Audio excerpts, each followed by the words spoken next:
નમસ્કાર નમસ્કાર નમસ્કાર નમસ્કાર નમસ્કાર નમસ્કાર વિદ્યાર્થી મિત્રો, સ્વાગત છે આપનું વિદ્યાકુલની અંદર. વિદ્યાકુલ ગુજરાતી ચેનલની અંદર આપ સૌનું સ્વાગત છે. પ્રથમ સામયિક પરીક્ષા છે એની સંપૂર્ણ તૈયારી તમે ખૂબ ખૂબ ખૂબ સરળતાથી કરી શકો, પરીક્ષામાં સારામાં સારા માર્ક્સ લાવી શકો એની સિરીઝમાં ઘણા બધા સમયથી અમારી ટીમ દ્વારા આઈએમપી આપવા માટે, પરીક્ષાલક્ષી માર્ગદર્શન આપવા માટેનું સરસ મજાનું અભિયાન ચાલી રહ્યું છે. એના ભાગરૂપે આજે ઓર એક સરસ મજાનો વિડીયો લઈને તમારી સામે હાજર થયો છું. બાય ધ વે, આજે શું આપણે કરવાના છીએ? આજે આપણે જોવાના, સમજવાના, જાણવાના છીએ અર્થશાસ્ત્રના MCQ. એવા MCQ કે જે વેરી મોસ્ટ આઈએમપી છે, ખૂબ વધારે પ્રમાણમાં પૂછી શકાય એવી ક્ષમતાવાળા છે. સાતે સાત ચેપ્ટરના મોસ્ટ આઈએમપી MCQ જે પ્રથમ સામયિક પરીક્ષા માટે નહીં, વાર્ષિક પરીક્ષા એટલે કે બોર્ડની પરીક્ષા, એમાંય તમને કામ આવવાના છે. તો વિડીયોને છેક સુધી જોજો. વિડીયોના અંતમાં હું તમને એક સરસ મજાની ટીમ પ્રથમ સામયિક પરીક્ષામાં એક ટિપ્સ આપીને જવાનો છું. તો જરાક એ ટીપ માટે તમારે છેક સુધી જોડાયેલા રહેવું પડશે. સરસ મજાનું નાનું એવું સિક્રેટ જે તમારી પ્રથમ સામયિક પરીક્ષામાં 4 ચાંદ લગાવી દેશે. તો ભાઈ 4 ને બદલે 8 લગાડવા હોય તો છેક સુધી જોડાયેલા રહેજો, અને વિડીયો તમે જેમાં લેક્ચરમાં જોડાયા છો એને જરાક લાઈક કરી દેજો. બરાબર ને? લાઈક કરવી ફરજિયાત છે. લાઈક કરી જ દો એટલે આમ જો મને મજા આવી જાય, કેમ થાય કે એક નહીં કે સાહેબ 2-3 ટીપ આપી દઉં, પણ એના માટે તમારો સપોર્ટ ફૂલ્લી મને જોશે. MCQ હું સોલ્વ કરાવતો જઈશ, બધાના જવાબ લાઈવ હું તમને જણાવતો જઈશ. કયો સવાલ રિપીટ પૂછાઈ શકે છે, બોર્ડની પરીક્ષામાં વારંવાર પૂછાયો છે, અને એ કયો સવાલ બીજી રીતે ફેરવીને પૂછાઈ શકે એ પણ હું સાથે સાથે તમને ફોર શ્યોર કહેતો જવાનો છું. એટલે આ વસ્તુને ધ્યાનમાં રાખીને તમારો સપોર્ટ મને જોઈશે મિત્રો. અને તમારો સપોર્ટ મને કઈ રીતે મળશે? કોમેન્ટ કરો અથવા તો લાઈક કરો, અને ચેનલને સબસ્ક્રાઇબ હજી નથી કરી તો પ્લીઝ ચેનલને સબસ્ક્રાઇબ કરી દો. માફ કરજો મિત્રો, શરદીના કારણે છીક આવી ગઈ છે, પણ માફ કરજો. ઓકે, તો ડન. એટલે આ વસ્તુનું ધ્યાનમાં રાખીને આપણે કામ કરવાનું છે. એટલે જેટલા પણ મિત્રો હજી જોડાણા છે, જો લાઈક નથી કરી, લાઈક નો ટાર્ગેટ 100 નો છે આપણો. અત્યારે છે 50 લાઈક થઈ જાય એટલે ફટાફટ આઈએમપી તમને આપવાનું શરૂ કરી દઉં છું. ઓકે, ચાલો ડન. 50 લાઈક તો એમનેમ થઈ ગઈ તમારી. ચાલો ઓકે, ચાલો શરૂ કરીએ ચેપ્ટર નંબર 1 થી. ચેપ્ટર નંબર 1 ની અંદર છે આંકડાકીય માહિતીને પ્રોસેસ કરવા માટેનો અનોખો પ્રોગ્રામ કયો છે ભાઈ? તો આંકડાકીય માહિતીને પ્રોસેસ કરવા માટેનો પ્રોગ્રામ કયો આવે છે? Excel sheet. કયો આવે? Excel sheet. ઓકે, હું જરાક કલર અલગ રાખું એટલે તમને છે અલગ રીતે દેખાઈ શકે. ઓકે, નંબર 2, આકૃતિક આલેખમાં વાય ધરી પર, બરાબર, વાય ધરી ઇટ મીન્સ કે ઊભી ધરી. એ ઊભી ધરી પર છે શું દર્શાવાય છે? તો ઊભી ધરી પર દર્શાવાય છે હંમેશા ચલ. શું દર્શાવાય છે? ચલ. ઓકે, આડી ધરી પર સમય, સ્થળ કે ક્ષેત્ર, આડી ધરી એક ધરી છે એના પર હંમેશા દર્શાવે છે. ચલો નંબર 3 કે આકૃતિ કયા પ્રકારના વિતરણ માટે દોરવામાં આવે છે? આકૃતિ કયા વિતરણ માટે દોરાય છે? તો યાદ રાખવું, હંમેશા આલેખ અને આકૃતિ બંને સામાન્ય રીતે અલગ અલગ આવૃત્તિ વિતરણો પર દોરાતા હોય છે. તો જે વર્ગવાળી આકૃતિ છે, વર્ગ બોલે તો જેમાં 10 થી 20, 20 થી 30, એના માટે આલેખ દોરાય છે. પણ જે વર્ગ વગરની માહિતી છે, એ વર્ગ વગરની અસતત માહિતી માટે શું દોરાય છે? આકૃતિ. એટલે આપણો જવાબ શું આવશે? અસતત. આર્થિક માહિતી અંગેની ડેટા સીડી કોણ તૈયાર કરે છે? તો લાંબામાં લાંબો જે તમને જવાબ લાગે છે, બરાબર ને, ઈ જવાબ આવશે. કયો? Option C. ઓકે, એટલે આ વસ્તુ ખાસ ધ્યાનમાં લેવાની છે કે MCQ જ્યારે સોલ્વ કરતા જાવ ને ત્યારે સાથે સાથે બીજા જવાબ કયા સવાલનું હોઈ શકે એ પણ બોલતું જવાનું, એટલે ખબર પડી જશે. ઓકે, ચાલો. ત્યાર પછી છે કોઈ ચલનું એક કરતા વધુ વર્ગો માટેનું મૂલ્ય દર્શાવે. કઈ આકૃતિ દોરવામાં આવે છે? ભાઈ, એક ચલનું મૂલ્ય દર્શાવવું. કેવું? તો કે એક કરતા વધુ વર્ગો વાળું. મતલબ ચલ એક હોય છે, ફોર એક્ઝામ્પલ વેચાણ. વેચાણમાં છે ગુજરાત અને ભારત ને મહારાષ્ટ્ર ને વોટેવર. તો એનું મૂલ્ય દર્શાવવા કઈ આકૃતિ દોરો? તો એક કરતા વધારે વર્ગ છે તો શું જવાબ આવે? પાસ પાસેની સ્તંભાકૃતિ. ઓકે, ત્યાર પછી છે ચલનું મૂલ્ય એક થી વધુ પેટા વિભાગમાં આવે. જ્યાં વિભાગ આવે, શું આવે? જ્યાં વિભાગ. અને કેવો વિભાગ આવે? પછી પેટા વિભાગ આવે. તો પેટા વિભાગ આવે ત્યાં શું આપણો જવાબ આવે? પાસ પાસેની સ્તંભાકૃતિ. ઓકે, આટલા MCQ મસ્ત છે, બરાબર. કેટલા MCQ કર્યા મારી? 2, 4, 6. માત્ર 6 MCQ આખા ચેપ્ટર માંથી કાઢ્યા છે, માત્ર એટલા માટે કે તમે કમ્ફર્ટેબલી પાકા કરી શકો. આ સિવાય તેમ કે સાહેબ આ તો 6 જ MCQ થયા, આ સિવાયના IMP MCQ ક્યાંક કાઢવા જવાના? સીધી વાત છે, પુસ્તક. પુસ્તકના સ્વાધ્યાયમાં છે જ MCQ ભાઈ બહેનો, છે કે નહીં? તો એ ઉપયોગ કરો, એ તમારા માટે છે. પણ એ સિવાયના કે જે ઘણા બધા આમાંના એવા છે કે સ્વાધ્યાયમાં નહીં હોય, તો એને પણ મેં આવરી લીધા છે જેથી તમે તમારું કામ થઈ શકે. Okay done. ચલો તો એટલે આંકડાકીય સોરી કોક એમ કે છે કે સર પ્રશ્ન નંબર 1 ફરીવાર સમજાવી દો. તો ભાઈ આંકડાકીય માહિતીને પ્રોસેસ એટલે શું? તમે આંકડા ઈ સોફ્ટવેરમાં નાખો. એક્સેલ નામનો એક સોફ્ટવેર છે, એક્સેલ વર્કશીટ નામનો સોફ્ટવેર છે. એ સોફ્ટવેરમાં તમે કોઈ પણ આંકડાના સરવાળા બાદબાકી ગુણાકાર ભાગાકાર એવું બધું તમે કરી શકો છો. ઓકે, આ વસ્તુને ખાસ મિત્રો ધ્યાનમાં લેવાનું છે. ચલો ચેપ્ટર નંબર 2. 2014 માં માનવ વિકાસ અહેવાલ મુજબ ભારતની માથાદીઠ આવક કેટલા ડોલર હતી? તો 2014 માં ભારતની માથાદીઠ આવક પૂછી છે, કેટલા ડોલર હતી? $5497 હતી. ઓકે, ત્યાર પછી 2014 માં માનવ વિકાસની દ્રષ્ટિએ ભારતનો ક્રમ કેટલામો હતો? 130મો હતો. સાથે સાથે એ પણ યાદ રાખવાનું કે ભારતનો ક્રમ 130મો હતો, પણ સાથે સાથે ભારતનો માનવ વિકાસાંક કેટલો હતો? 0.609. 0 એટલા માટે કારણ કે માનવ વિકાસાંક 0 થી 1 ની વચ્ચે હોય, મિનિમમ 0 મેક્સિમમ 1. અને એવું કહેવાય છે કે માનવ વિકાસાંક 1 ની નજીક આવે તો એ દેશ સારો કહેવાય, 0 ની નજીક આવે તો એની પરિસ્થિતિ નબળી કહેવાય, ખરાબ કામગીરી કહેવાય. ઓકે, ચાલો ત્યાર પછી છે આર્થિક વિકાસ વિના આર્થિક વૃદ્ધિ. હવે વિકાસ વિના વૃદ્ધિ થાય તો બિલકુલ થાય. તો આર્થિક વિકાસ વગર આર્થિક વૃદ્ધિ શક્ય છે ને છે. હવે કોઈ મને સવાલ પૂછ્યો છે કે સર છઠ્ઠામાં નો આવે, એક થી માફ કરજો, ચલો રાઉન્ડ ઊંધું થઈ ગયું છે, માફ કરજો. ચલો તો એક થી વધારે પેટા વિભાગમાં વહેંચવામાં આવે ત્યારે શું બને? વિભાજિત સ્તંભાકૃતિ. ઓકે, સ્તંભના આપણે વિભાજન પાડીએ ત્યારે. ડન. ચલો thank you for correction. Okay, ચલો આર્થિક વિકાસની શરૂઆતના તબક્કામાં શેની માંગ ઝડપથી વધે? એટલે મતલબ અહીંયા આપણને સમજાવી માંગે છે કે કોઈ પણ દેશમાં આર્થિક વિકાસ થાય તો કઈ વસ્તુની માંગ વધે? તો હંમેશા લોકો પહેલા જીવન જરૂરિયાતની વસ્તુઓ ખરીદે. અને જીવન જરૂરિયાતની વસ્તુ કઈ આવે? પ્રાથમિક વસ્તુ. પછી આર્થિક વૃદ્ધિનો પ્રશ્ન મુખ્યત્વે કેવા રાષ્ટ્રના પ્રશ્નો સાથે સંકળાયેલો છે? આ વિધાન કોનું છે? એક માસીનું નામ બહુ સરસ મજાનું છે મિત્રો. શું નામ છે? શ્રીમતી ઉર્સુલા હિક્સ. હવે આજે શ્રીમતી ઉર્સુલા હિક્સ છે ને, એમણે બહુ સરસ મજાનું આપણને વાત કરી છે. શું એમણે વાત કરી છે? કે કોઈ પણ વિકસિત દેશના જેટલા પ્રશ્નો છે એનું નિરાકરણ કોનામાં છે? આર્થિક વૃદ્ધિમાં. અને જેટલા ભારત જેવા વિકાસશીલ દેશો છે એના આર્થિક પ્રશ્નોનું નિરાકરણ શેમાં છે ભાઈ? તો કે આર્થિક વિકાસમાં. એટલે આપણને અહીંયા વૃદ્ધિ વાળી વાત કરી છે. જવાબ શું આવે? વિકસિત. બીજું, દેશના આર્થિક વિકાસમાં વધારો થાય તો શું આવે? તો જો દેશના આર્થિક વિકાસમાં વધારો, જો આ બહુ સરસ મજાનો સમજવા જેવો સવાલ છે. બાય ધ વે 3 લીટી યાદ રાખો. MCQ ગમે એમ ફેરવીને પૂછાય, કોઈ દિવસ નહીં પૂછાય. કઈ 3 લીટી યાદ રાખવાની છે? કોઈ પણ દેશનો આર્થિક વિકાસ થાય તો નંબર 1 ખેતી ક્ષેત્રનો ફાળો રાષ્ટ્રીય અને રોજગારીમાં ઘટે. નંબર 2 ઉદ્યોગ ક્ષેત્રનો ફાળો વધે. અને નંબર 3 સેવા ક્ષેત્રનો ફાળો વધે. એટલે ઉદ્યોગ અને સેવા ક્ષેત્રનો ફાળો સતત વધતો જાય, ખેતી ક્ષેત્રનો ફાળો સતત ઘટતો જાય. ક્યારે? જો દેશનો વિકાસ થાય તો. એટલે અહીંયા એમ લખ્યું છે કે વિકાસમાં વધારો થાય તો શું થાય? આપણો જવાબ છે ઓપ્શન એ, ખેતી ક્ષેત્રનો ફાળો ઘટે. ઓકે, ખેતી ક્ષેત્રનો ફાળો ઘટી જશે. ઓકે, ચલો આગળ વધીએ. એ પહેલા મિત્રો ખાસમ ખાસ ઓકે વસ્તુનું ખાસ ધ્યાનમાં લેવાનું કે ટોપર બેચ ધોરણ 9, 10, 11, 12 આજે MCQ સોલ્વ કરાવો ને, આ ઓલરેડી MCQ સોલ્વ થઈ ચૂક્યા છે. પેડ બેચમાં PYQ અમે લઈ રહ્યા છે. ચેપ્ટર ઓલમોસ્ટ સિલેબસ પ્રથમ સામયિક પરીક્ષાનો ઓલમોસ્ટ પૂરો થઈ ચૂક્યો છે. એવા સમયમાં પ્રથમ સામયિક પરીક્ષાને બહુ જૂજ દિવસોની વાર છે. તમારે તૈયારી નથી થઈ, તૈયારી થોડીક જ થઈ છે. ફટાફટ રિવિઝન કરવું છે. તો ભાઈ તમારા માટે ધોરણ 9, 10, 11 અને 12 ની ટોપર બેચ તમારા માટે લઈને આવ્યા છીએ ખાસ ડિસ્કાઉન્ટ સાથે. ઓકે, અને પહેલા 100 સ્ટુડન્ટને કેટલું મળવાનું છે? 30%. જે ટોટલ અમારી ફી છે બેચની ફી, એમાં 30% આમ તો અમથાઈ ઓછી છે ને એમાંય વળી પાછી 30% તમને ડિસ્કાઉન્ટ મળશે.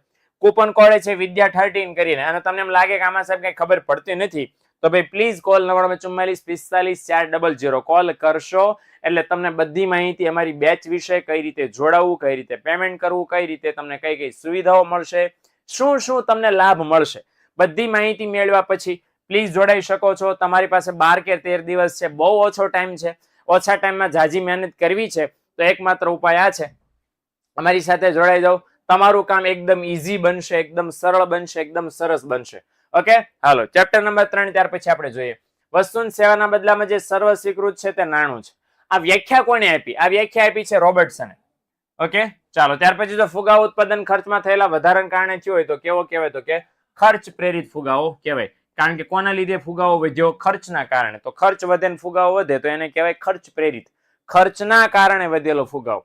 નીચેનામાંથી નાણાંના કયા વિકલ્પમાં વિનિમય મૂલ્યનો સૌથી સારી રીતે સંગ્રહ થાય? તો 4 ઓપ્શન છે, 4 માંથી કયો ઓપ્શન કે જેમાં વિનિમય મૂલ્ય નાણાંનું છે તમે સ્ટોર કરી શકો?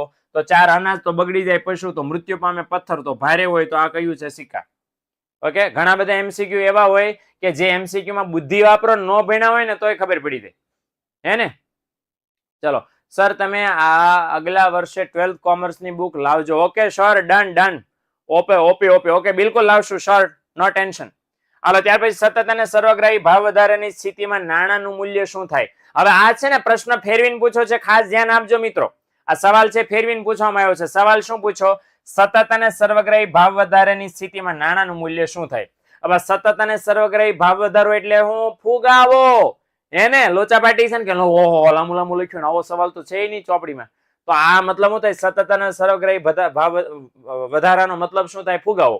ફુગાવો હોય તો નાણાંનું મૂલ્ય શું થાય? હંમેશા ઘટે. ફુગાવામાં નાણાંનું મૂલ્ય ઘટે, રૂપિયાની વેલ્યુ ડાઉન થઈ જાય ફુગાવામાં. ઓકે, ચલો ત્યાર પછી છે નંબર 4. ઓકે, ચલો ચોથું છે ત્યાર પછી કે ફુગાવો છે કેવી ઘટના છે? તો યાદ રાખજો, ફુગાવો એ નાણાકીય ઘટના છે. કેમ નાણાકીય ઘટના છે? એટલા માટે કારણ કે ફુગાવો જે છે એ ફુગાવો નાણાં સાથે જોડાયેલી ઘટના છે. ફુગાવો છે નાણાંના પુરવઠામાં પરિવર્તનના કારણે સર્જાય છે, વસ્તુની માંગના પરિવર્તનના કારણે સર્જાય છે. એટલા માટે નાણાવાદીઓ એવું માને છે કે ફુગાવો નાણાકીય ઘટના છે. હાલો, ત્યાર પછી છે ફુગાવાની સાચી સ્થિતિ અર્થતંત્રમાં સાધનોની પૂર્ણ રોજગારી બાદ ભાવ વધે ત્યારે સર્જાય છે. આવું કોણે કીધું? બરાબર ને, લાંબુ લાંબુ લખ્યું છે. સાચો ફુગાવો દેશમાં ક્યારે થાય? તો કે અર્થતંત્રમાં જેટલા સાધનો છે, જમીન, મૂડી, શ્રમ, નિયોજક, આ બધાને પૂરેપૂરું કામ મળી જાય, પૂરેપૂરી રોજગારી મળી જાય, પછી પણ જો ભાવ વધે તો બેરોજગારી સર્જાય. આવા એકમાત્ર બુદ્ધિશાળી અર્થશાસ્ત્રી હતા પ્રોફેસર J.M. કેન્સ. ઓકે, ત્રીજા ચેપ્ટર ની અંદર એમણે વાત કરી છે. Chapter number 4. ચાલો, ત્યાર પછી છે 1962 પછી કુલ થાપણોના કેટલા ટકા CRR સરકારે રાખવાનું નક્કી કર્યું? તો 1962 પછી એકમાત્ર પ્રમાણ છે 3% થી 15%. પહેલા એવું હતું કે ચાલુ ખાતાના 5% ને બાંધી મુદતની થાપણોના 2%, એવી રીતે અલગ અલગ છે બધા પ્રમાણ હતા.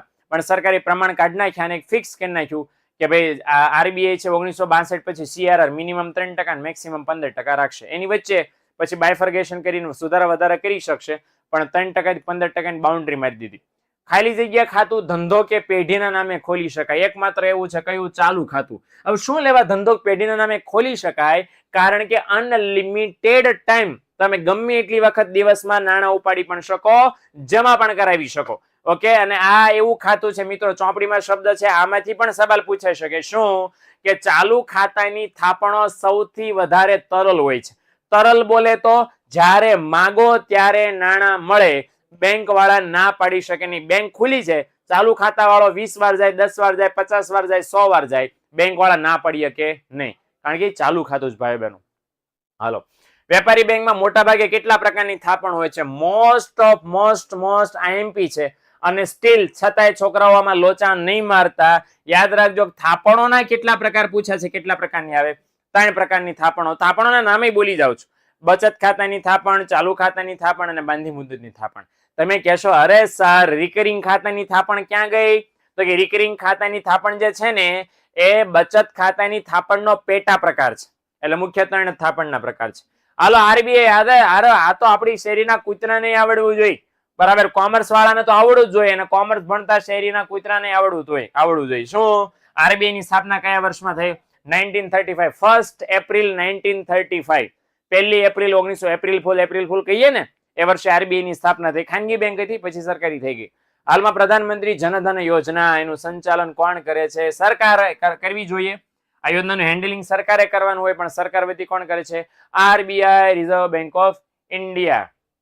હાલો, ભારતમાં રૂપિયાની 10 ની નોટ, ભારતમાં રૂપિયા 10 ની નોટ કોણ છાપે છે? તો યાદ રાખજો કે નોટ આવી એટલે નોટ કોણ આવે? Reserve bank. ઓકે, નોટો જેટલી છે રિઝર્વ બેંક છાપે છે. અચ્છા, સવાલ એ છે કે સર પેપર સેટમાંથી તૈયારી કઈ રીતે કરવી? બહુ સાદું સિમ્પલ છે. જેમ જેમ સ્કૂલમાં કે અહીંયા આપણા વિદ્યાકુલમાં ચેપ્ટર ચાલતા જાય, એમ એ ચેપ્ટરના સવાલ આપણા પેપર સેટમાં આપ્યા છે. આપણા પેપર સેટમાં 11 ચેપ્ટરને લગતા 10 પેપરમાં સવાલ આપ્યા છે. તો પછી જેમ જેમ ચેપ્ટર ચાલતું જાય, એ ચેપ્ટરના જેટલા સવાલ પેપર સેટમાં છે એ સોલ્વ કરતા જાવ. તમારું પેપર સેટે સોલ્વ થતો જશે અને સાથે સાથે ચેપ્ટરની તૈયારી પણ થતી જશે. એવી વાટે બેઠા રહેશો કે સિલેબસ પૂરો થાય પછી પેપર સેટને અટશું, પછી આપણું સોલ્યુશન કરશું, પછી આપણે ભાગશું, એમ ભેગું નહીં થાય.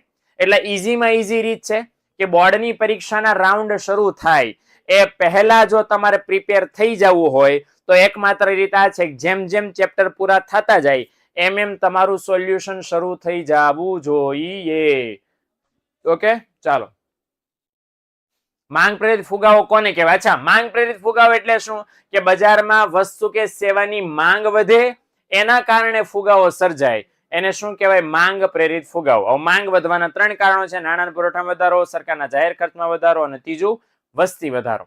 ઓકે, ઇન શોર્ટ કોઈ પણ કારણસર માંગના લીધે ફુગાવો સર્જાય તો ધેટ ઇઝ માંગ પ્રેરિત ફુગાવો. Okay, done. ચાલો, ધોરણ 10 ની સામાજિક વિજ્ઞાન એકમ કસોટીમાં ક્યાં છે? આવતીકાલે. ઓકે, એકમ કસોટીના અપલોડ થઈ જશે, ટેન્શન નોટ. માંગ પ્રેરિત ફુગાવો કોને કહેવાય? ઓકે, આઈ ઓલરેડી આન્સર. ચલો ડન. આગળ વધીએ. ચેપ્ટર નંબર 5 મિત્રો. ચેપ્ટર નંબર 5 છે 2011-12 માટે માસિક માથાદીઠ વપરાશી ખર્ચ ગામડા માટે કેટલા રૂપિયા નક્કી થયો? તો ગામડાની વાત કરી છે તો ગ્રામીણ ક્ષેત્રમાં તેંડુલકર સમિતિના ભલામણ મુજબ 816 રૂપિયા નક્કી થયો. સેમ શહેરો માટે કેટલા રૂપિયા નક્કી થયો? તો 1000 રૂપિયા. ઓકે, ચલો આગળ. 2011 માં ભારતનો સાક્ષરતાનો દર કેટલો હતો? તો 2011 માં ભારતનો સાક્ષરતા દર યાદ રાખજો કેટલો હતો? 74.04%. આ કયા ચેપ્ટર છે? 5મા ચેપ્ટરના ગરીબીના નિર્દેશકોની અંદર આપેલું છે, હે ને? હાલો ડન. ચેપ્ટર 12 BIMP આપો. આવી રહ્યા છે બેટા લાઈનસર બધા વિષયના વિડીયો બધા વિભાગ વાઇઝ આવી જવાના છે. ટેન્શન નહીં લેતા તમારે. ઓકે, પણ અમને તમારા તરફથી છે ને બસ એક જ મદદ જોઈએ છે. મદદ શું જોઈએ છે?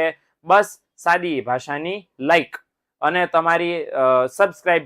ઓકે, સબસ્ક્રાઇબ બટન જે છે ને બસ એ જ જોઈએ છે. એ અમે એના ભૂખ્યા છીએ. બસ એ આપી દો એટલે પછી કાંઈ ઘટવા નથી. એમ તો તોય ઘટવા દેવા નથી. જ્યાં સુધી તમારી પરીક્ષા બોર્ડની પરીક્ષા પૂરી ન થાય ત્યાં સુધી અમારા તરફથી વિડીયોની કે તમે જોતા થાકી જાઓ. અમે વિડીયો દેતા થાકવાના નથી. એટલે તમે તો જોડાજો પ્લીઝ. તમારી સાથેના જેટલા મિત્રો છે ને એને કહેજો ભાઈ આવું કંઈક છે ને મજા આવે એવું છે. ઓકે, તો આને છતાં એવું લાગે કે સર સબૂત કીધરે, અમને મજા આવે એનું સબૂત શું? જોઈ લો ગયા વર્ષના કેવી મોજ આવી. બરાબર ને? એટલે tension nut.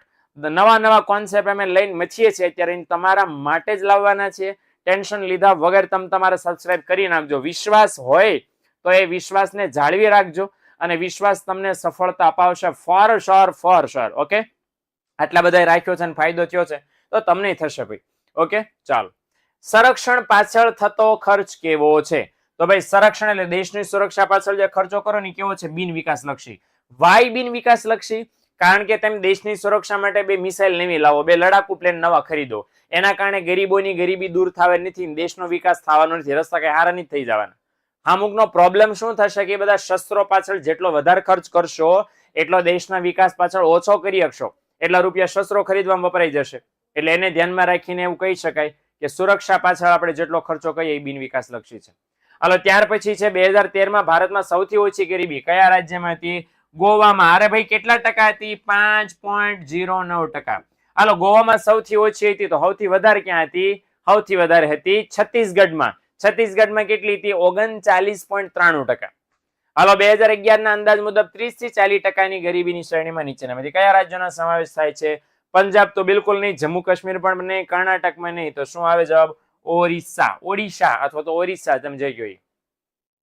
Okay, ઇકોનોમિક્સના paper set વધારે જોઈ છે. ઓકે, વધારે જોતા હોય તો અવેલેબલ છે જ, ફોન કરીને મગાવી શકો. ઓકે સર,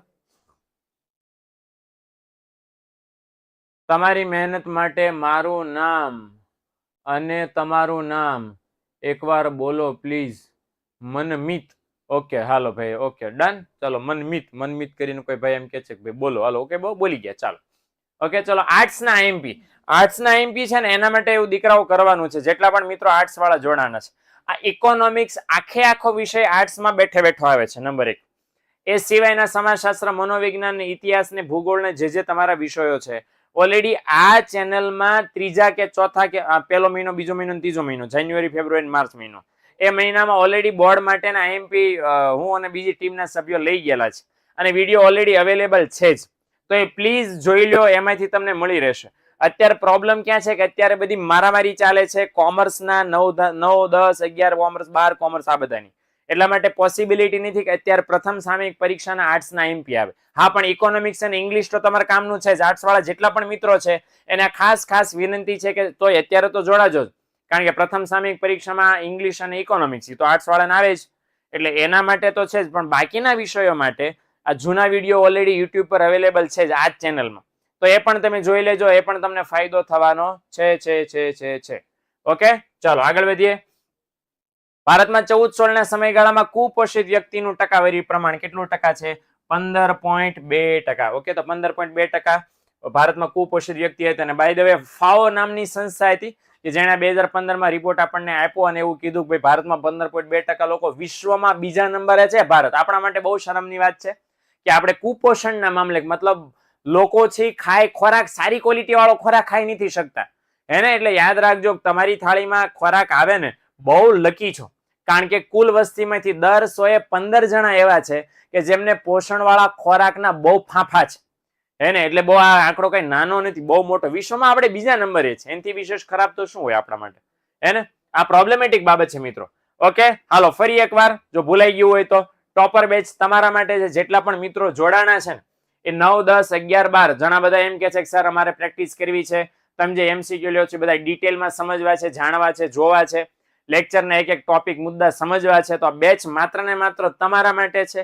ટૂંક સમયમાં રિવિઝન કરાવી દેવાની ગેરંટી આમાં અંદર આપેલી છે. રિવિઝન બેચ એની અંદર પડેલી છે. ચેપ્ટર વાઇઝ એક ચેપ્ટરના એક મોટા વિડીયો પણ આની અંદર છે જ ઓલરેડી. તો એ જોશો ને તો તમારું ઘણું ખરું કામ આ 12-13 દિવસમાં આરામથી થઈ જવાનું છે. જેટલી વાર લગાડશો ને એટલું નુકસાન તમારા ભાગમાં આવવાનું છે, અને જેટલી જલ્દી કરશો એટલો ફાયદો તમને વધારે થવાનો છે.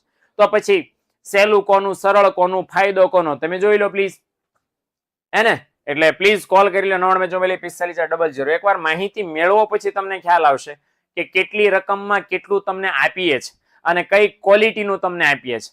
ઓકે, તો આ વસ્તુનું ધ્યાન રાખીને મિત્રો આપણે આગળ વધીએ. Chapter number 6 by the way. Chapter number 6 ની અંદર એવું છે સવાલ કે કમ્પ્યુટર આવવાથી ટાઈપિસ્ટ લોકો બેકાર બને અને કયા પ્રકારની બેરોજગારી કહેવાય. તો જો અહીંયા શું થયું છે, ટેકનોલોજી બદલાણી, જૂનીના સ્થાને નવી ટેકનોલોજી આવી કે ટાઈપિસ્ટ લોકો છે જે ટાઈપિંગ કરતા હતા એની સ્થાને શું આવી ગયા, કમ્પ્યુટર. તો એ જે બેરોજગારી સર્જાણી છે એ કેવી બેરોજગારી કહેવાય, તો કે ઘર્ષણજન્ય. બાય ધ વે એવો ક્યાંય પણ સવાલ હોય કે જૂની ટેકનોલોજીના સ્થાને નવી, અચ્છા સાદા મોબાઈલ ફોનના સ્થાને એન્ડ્રોઈડ મોબાઈલ ફોન આવી ગયા, ઓકે, તો એના કારણે જે બેકારી સર્જાય એ પણ કેવી હોય, ઘર્ષણજન્ય. સાદા સિલાઈ મશીનને બદલે ઇલેક્ટ્રિક સિલાઈ મશીન આવી જાય, કેવી બેકારી કહેવાય, ઘર્ષણજન્ય. એટલે વસ્તુ છે જૂની હતી, જૂની જમાનાની, બાબા આદમ વખતની, અને એ આવી ગઈ નવી એની જગ્યાએ, સ્માર્ટ એડવાન્સ ટેકનોલોજી. તો પછી કેવી બેરોજગારી કહેવાય, ઘર્ષણજન્ય બેકારી કહેવાય. હાલો, ત્યાર પછી અસરકારક માંગના અભાવે કયા પ્રકારની બેરોજગારી સર્જાય છે? ભાઈ અસરકારક માંગના અભાવે સર્જાય છે ચક્રીય બેરોજગારી, જે મોટા ભાગે જોવા મળે છે વિકસિત દેશોમાં. ભવ્ય ભારત દેશ વિકસિત દેશ નથી તો ન્યાય જોવા મળે. વિચાર કરો કે ભારતની કઠણાઈ કેવી, વિચાર કરો કે જે બેરોજગારી માત્ર વિકસિત દેશમાં જોવા મળે ને એ આપણા ભારતમાં જોવા મળે. ભારતમાં જોવા મળતી હોય તો જોવા મળે જ છે. ભારતમાં પ્રચ્છન્ન અને અર્ધ અને મોસમી ને આ બધી તો જોવા મળે જ છે, પણ ચક્રીય બેકારી ન જોવા મળવી પડે ઈ જોવા મળે. હીરા ઉદ્યોગમાં ચક્રીય બેકારી જોવા મળે છે આપણે, એટલે લોચા જ લોચા છે નકર. હાલો, ત્યાર પછી 1929 અને 30 માં કયા દેશમાં મહામંદી આવી હતી? એકમાત્ર દેશ હતો અમેરિકા. અને મહામંદી કેમ મંદી નહીં, મહામંદી એટલા માટે કારણ કે ખાલી એની અસર અમેરિકા પૂરતી નહોતી. અમેરિકા અરે જેટલા પણ દેશો વેપારથી જોડાયેલા હતા એ બધા દેશો મંદીની ઝપેટમાં આવી ગયા હતા અને પ્રોબ્લેમ થઈ ગયો હતો, હેને? હાલો, ત્યાર પછી કઈ પંચવર્ષીય યોજનાથી બેરોજગારી નિવારવા માટે સરકાર દ્વારા અલગ અલગ રોજગારલક્ષી કાર્યક્રમો શરૂ થયા? યાદ રાખજો મિત્રો, ગરીબી હોય કે બેરોજગારી, આ સવાલ ઘણી બધી વાર બોર્ડમાં પૂછાઈ ગયો છે કે ગરીબી નિવારણ માટેની વ્યૂહરચના ક્યારે શરૂ કરી, અથવા તો અહીંયા સવાલ છે એમ કે બેકારી નિવારણ માટે વ્યૂહરચનાઓ સરકારે કાર્યક્રમો ક્યારે શરૂ કર્યા? જવાબ શું આવે? 5મી. તમને એમ થાય 5મીમાં કેમ? તો પહેલી, બીજી, ત્રીજી, ચોથીમાં સરકાર શું કરતી હતી? ભાઈ એક બહુ સરસ ગજબ એક્સપ્લેનેશન આપ્યું છે ચોપડીમાં છે. આ બેરોજગારીના ઘટાડવાના ઉપાયોમાં જ છે, બરાબર? જે ઉપાયો શરૂ થાય ને 7 ઉપાયો, એમાં નીચે જ લખેલું છે પ્રથમ 4 પંચ, એટલે બરાબર ને કેટલા વર્ષ થયા? એક યોજના 5 વર્ષ ચાલી, એટલે કેટલા વર્ષ થયા? 20 વર્ષ. સરકારને 20 વર્ષ એવું લાગ્યું કે જેમ જેમ આપણે દેશનો વિકાસ કરશું ને તો ઓટોમેટિક ગરીબી બેરોજગારી ઓટોમેટિક દૂર થઈ જશે. તો વિચાર કરો, સરકારે 20 વર્ષ વાટ જોઈ કે હમણે ઘટે, હમણે ઘટે, હમણે ઘટે, હમણે ઘટે, હમણે ઘટે, ચાર પંચવર્ષીય યોજના વહી ગઈ પણ તોય ગરીબી ને બેકારી ન ઘટી ગઈ, એમને થોડી ઘટે. એટલે અંતે કંટાળી થાકીને સરકારે 5મી પંચવર્ષીય યોજનામાં ગરીબી અને બેરોજગારી ઘટાડવા માટેના કાર્યક્રમો વ્યૂહરચનાઓ બધી શરૂ કરી. ઓકે, એટલે આ વસ્તુનું ખાસ મિત્રો ધ્યાન લેવાનું. ચલો, ફરજિયાત સ્વરૂપની બેરોજગારીનો વિચાર કયા શ્રમના પુરવઠાના સંદર્ભમાં થાય છે? તો યાદ રાખજો, ફરજિયાત સ્વરૂપની બેરોજગારી છે સક્રિય શ્રમનો પુરવઠો. અને બાય ધ વે, સક્રિય શ્રમનો પુરવઠો કયો? 15 થી 64 વર્ષની ઉંમરના લોકો. હાલો, ત્યાર પછી નીચેનામાંથી કયા બેરોજગારની સીમાંત ઉત્પાદકતા શૂન્ય હોય છે? તો આ જવાબ શું આવે? પ્રચ્છન્ન બેકાર.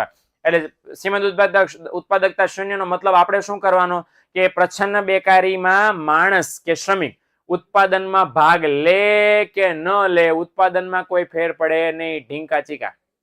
ઓકે, એટલે આ વસ્તુનું ખાસ મિત્રો ધ્યાનમાં લેજો. ડન. હાલો, છેલ્લું અને 7મું ચેપ્ટર 1901 માં આ પૂરું થાય એટલે સરસ મજાની એક ટીપ તમને આપવા જઈ રહ્યો છું, એટલે છેક સુધી જોડાયેલા રહેજો, વયા નહીં જતા. 1901 માં ભારતની કુલ વસ્તી કેટલી હતી? કયા વર્ષની વાત કરી છે? 1901 ની. અને ત્યારે ભારતની હતી 23.8 અથવા તો 80 પણ ઘણા બધા કહે છે. ઓકે, હાલો, 2011 માં ગુજરાતમાં 10,000 પુરુષો સ્ત્રીઓનું પ્રમાણ કેટલું હતું? ગુજરાતની વાત કરી છે એટલે શું પૂછ્યું છે? જાતિ પ્રમાણ. બોર્ડની અંદર બેઠો પૂછાયેલો MCQ આ છે. અને ગુજરાતની વાત કરી છે તો 918 સાચો જવાબ છે. તો બાય ધ વે, ભારતનું કેટલું હતું? આખા ભારતની વાત કરીએ તો 10,000 પુરુષો સ્ત્રીઓની સંખ્યા કેટલી હતી? તો ભારતમાં 10,000 પુરુષો સ્ત્રીઓની સંખ્યા હતી 940. ઓકે, હાલો આગળ. 2021 થી 2025 ના વર્ષ સુધીમાં ભારતની વસ્તી કેટલા કરોડ થવાનો અંદાજ છે? તો ચોપડીમાં આંકડો આપ્યો છે 139.98 કરોડ. આટલી બધી વસ્તી ભારતની થવાનો અંદાજ છે. હાલો, 2011 માં ભારતમાં જન્મદરનું પ્રમાણ કેટલું હતું? કયો વર્ષ આપ્યું છે? 2011. 2011 માં ભારતમાં જન્મદરનું પ્રમાણ હતું 21.8. હાલો, વિશ્વમાં સૌથી વધારે વસ્તી ધરાવતો દેશ કયો? આમાં કોઈ ડાઉટ છે? તમે એમ કહેશો અરે સાહેબ અત્યારે ભારત નંબર 1 છે. ભાઈઓ બહેનો, ટીપ નંબર આવજો, તો ટીપ તમને આપું છું. ટીપ નંબર 1, તમને ચોપડીમાં જે આંકડા આપ્યા છે એ જ તમારે ફાઇનલ માનવાના છે. બહાર એમ લાગે છે ભારત પહેલા નંબર ઉપર આવી ગયું, આપણી વસ્તી 146 કરોડ થઈ ગઈ, ચોપડીમાં જૂના આંકડા યાદ આપ્યા છે, તો યાદ કયા રાખવાના? જૂના કે નવા? સાદી સિમ્પલ ભાષામાં કહું છું, જ્યારે બોર્ડની પરીક્ષામાં પેપર નીકળે છે એના આધારે આન્સર કી બને છે, તમારા પેપર ચેક થાય છે, તો શેના આધારે? લેટેસ્ટ આંકડાના આધારે નહીં, ચોપડીમાં કયા આંકડા છે એના આધારે. એટલે યાદ રાખજો, ચોપડીના આંકડા તમારા માટે સર્વસ્વ છે. એ જ આંકડા સાચા માનીને તમારે જવાબ આપવાના છે. લેટેસ્ટ અત્યારે ગમે ચાલતું હોય. ક્લિયર થઈ ગયું? એટલે આ બાબતનું ખાસ ધ્યાન રાખજો. ઓકે, તો 2011 માં જન્મદર હતો 21.8. મૃત્યુ દર કેટલો હશે? તો 7.1. હાલો, વિશ્વમાં સૌથી વધારે વસ્તી ધરાવતો દેશ કયો? તો આની આપણે ડિસ્કશન કરતા હતા. હવે અત્યારે ભલે 2023 માં ભારત થઈ ગયો નંબર 1, પણ ચોપડી પ્રમાણે કોણ છે? ચીન. અને બીજો નંબર ભારતનો છે. માતૃત્વ અને પિતૃત્વ દ્વારા કુટુંબને સમજપૂર્વક મર્યાદિત રાખવાની પ્રોસેસને શું કહેવાય છે? કુટુંબ નિયોજન. શું ગણવામાં આવે છે? કુટુંબ નિયોજન. આ કુટુંબ નિયોજન એવી પ્રોસેસ છે કે જેની અંદર છે માતા પિતા નક્કી કરે કે આપણા કુટુંબમાં કેટલા બાળકો હોવા જોઈએ અને બે બાળકો વચ્ચેનો સમયગાળો છે કેટલો હોવો જોઈએ. ઓકે, હવે ઘણા બધા મિત્રો મને પૂછા કરે છે ઘણા બધા સમયથી વોટ્સએપમાં, અને ઘણા બધા સમય હું આવ્યો પણ છું લાઈવ. ઓકે, એટલે જરાક એક તમને નાની એવી ટીપ આપી દઉં. નાની એવી ટીપ છે પણ બહુ કામમાં લાગે એવી છે. પરીક્ષામાં તમારા માર્ક બરાબર ને 5 થી 10 માર્ક તમારે એડ ઓન થઈ જશે. મિનિમમ 5 થી 10 માર્ક તમારા પ્લસ થઈ જશે. ટીપના નામે છે શું ખબર? બહુ સહેલી સિમ્પલ ટીપ, ઘણા બધા તો અપનાવી હશે.